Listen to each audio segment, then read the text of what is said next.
Hi, Mrs. Newton's class. Welcome back. I'm here tonight to give you a review for the science exam. I'm standing in front of the fan because we know by the time you left, it was hot in here.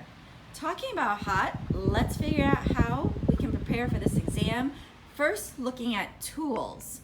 So definitely you want to review our scientific tools in order to be prepared for our quiz. One of the tools may be a thermometer. What would we use the thermometer for? Guess what? It's almost 90 degrees in here. So I'm gonna make this quick tonight because I'm ready to go home. If I wanted to know temperature, we would use the thermometer. Maybe on the quiz, I'm gonna ask you what the measuring tape would be used for. Why would we use the measuring tape? Using it for a long distance or short distance? Something straight or something that curves like a tree trunk. The second word that's on that list is a dropper. Why would we use a dropper? To place a large amount of water into something, or being very precise and using a small amount of water for something.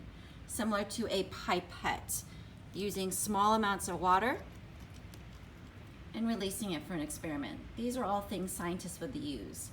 What about forceps? When would we use a forceps and what is it? Intention, being very precise and picking up smaller items in an experiment, or trying to lift up something like a car. No, we would not want to do that with a car.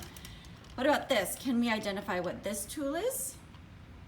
This is of course our spring scale, and it's used for using gravity and measuring mass.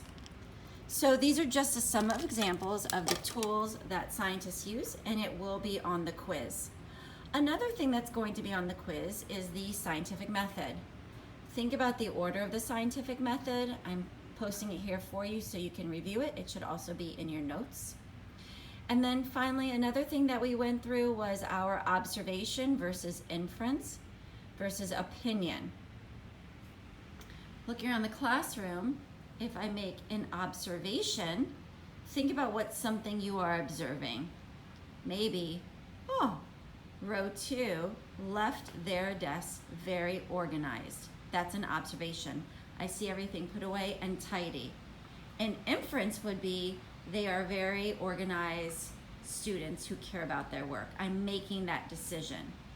An opinion is I like their row the best. Way to go, row 2. So remember to study observation, opinion, and inference.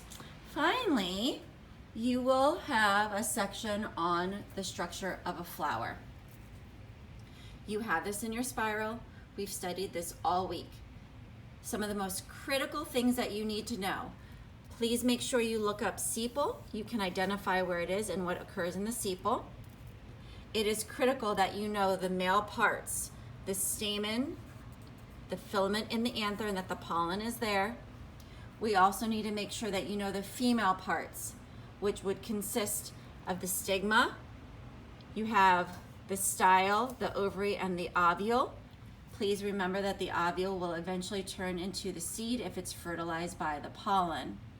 So make sure you're able to identify and label your flower structure and can answer basic questions about it, as well as what a pollinator is. Okay, that's it for now. Have an awesome weekend, and I will see you on Monday.